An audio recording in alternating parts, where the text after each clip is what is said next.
í þáttinn. Í dag erum við að reynsluaka Volvo EX90 og ætlum við að reyna að svara spurningunni: er þetta besti Volvo sem að Volvo hefur nokkuð tíma framleitt? Bíllinn sem við erum á í dag er Volvo EX90 Ultra All-Wheel Drive. Hann hefur að geyma einhver 408 hestöfl og 770 Nm af togi. 0 upp í 100 getur hann gert á 5,9 sekúndum og drægni bílsins uppgefin í blönduðum akstri við bestu mögulegar aðstæður einhverjir 614 km.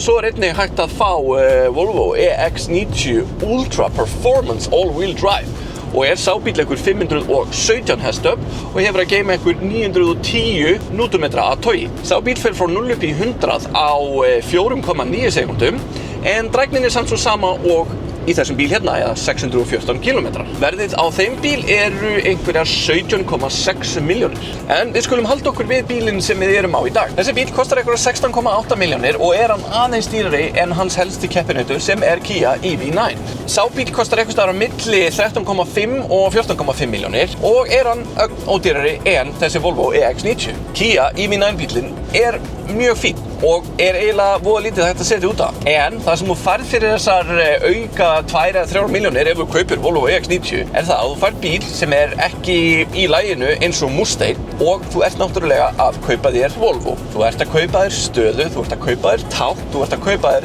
luxus.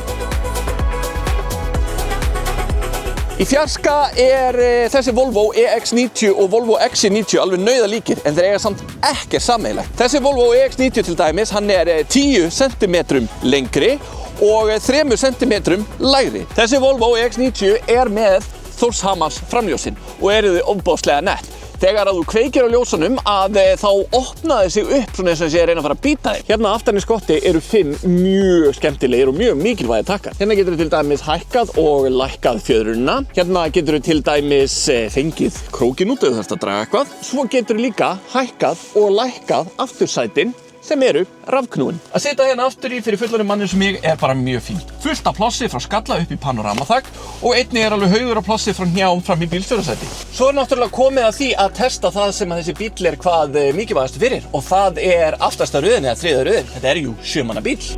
Svo langt, svo gott.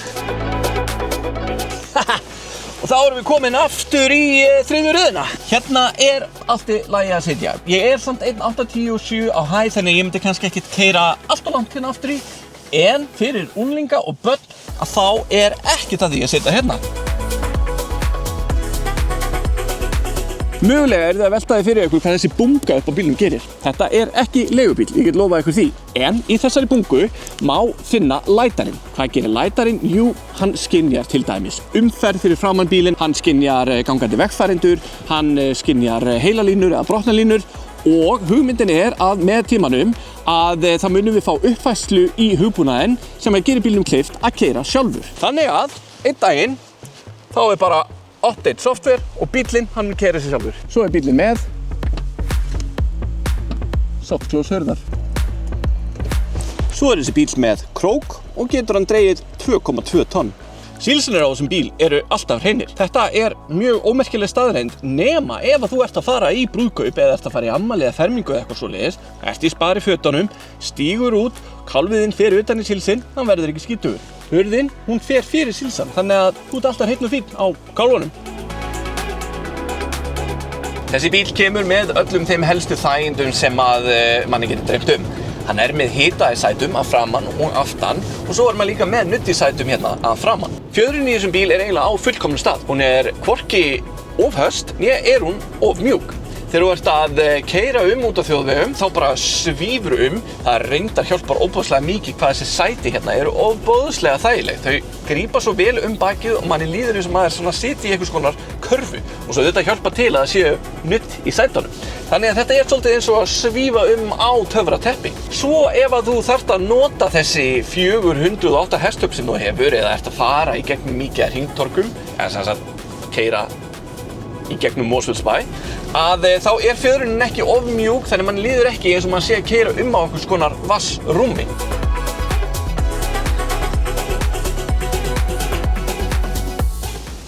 Gleymdi hundinum mínum. Hvar hundurinn minn? Gleymdi honum. Ég ætla að læsa. Ég get ekki læst af því að bíllinn, hann nemur það að það eitthvað lifandi inn í þessum bíl, eitthvað kvikindi. Occupant locking. Allow locking with occupants inside. Þannig ég get stillt bílnum þannig, ég get ekki læst bílnum ef að það eitthvað kvikindi eftir í bílnum. Hvort sem að það sé köttur eða hundur eða barn aftur í. Ég ætla ekki að gleyma þér, ég ætla aldrei að gleyma þér aftur, ég ætla aldrei að gleyma þér aftur. Ósi bóbó, ósi bóbó. Afþreyingarkerfið í þessum bíl mjög fínt og eiginlega nákvæmlega sama og þú finnur í Volvo EX30.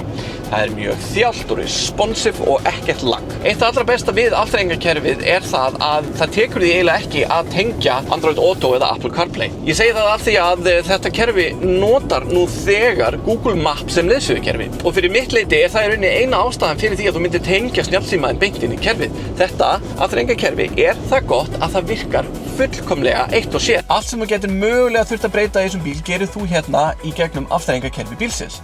Það skiptir ekki máli hvort að það séu speglanir, eða stýrið, eða miðstöðin, eða útvarpið. Það svo sem gott að blessa þegar afþreyingarkerfið hjá gott og Volvo afþreyingarkerfið. Vandamáli samt til dæmis ef að þú ætlar að breyta til dæmis svona tiltölulega einföldum hlut eins og speglunum og ert á ferðinni, að þá þarfst að grafa svolítið inn í kerfið til að gera það. Þú sekkur þér meira inn í kerfið og þar af leiðandi missirðu athyglinni af umferðinni. Þetta ekki eitthvað sem að bara Volvo á sök á. Það eru rosalega margir bílaframleiðendur nú til dags sem að gera þetta. Og ég skil í rauninni ekki af hverju það megi ekki vera fleiri bara svona alvöru gamaldags takkar. Volvo EX90 besti bíl sem Volvo hefur framleitt? Það mögulega smekksatriði. Hann allavega flaggskipið og getur Volvo verið einstaklega stolt af útkomunni. Sænski bílaframleiðandinn hefur sett markið hátt og tekist að framleiða einstakan bíl sem erfitt geti verið að toppa.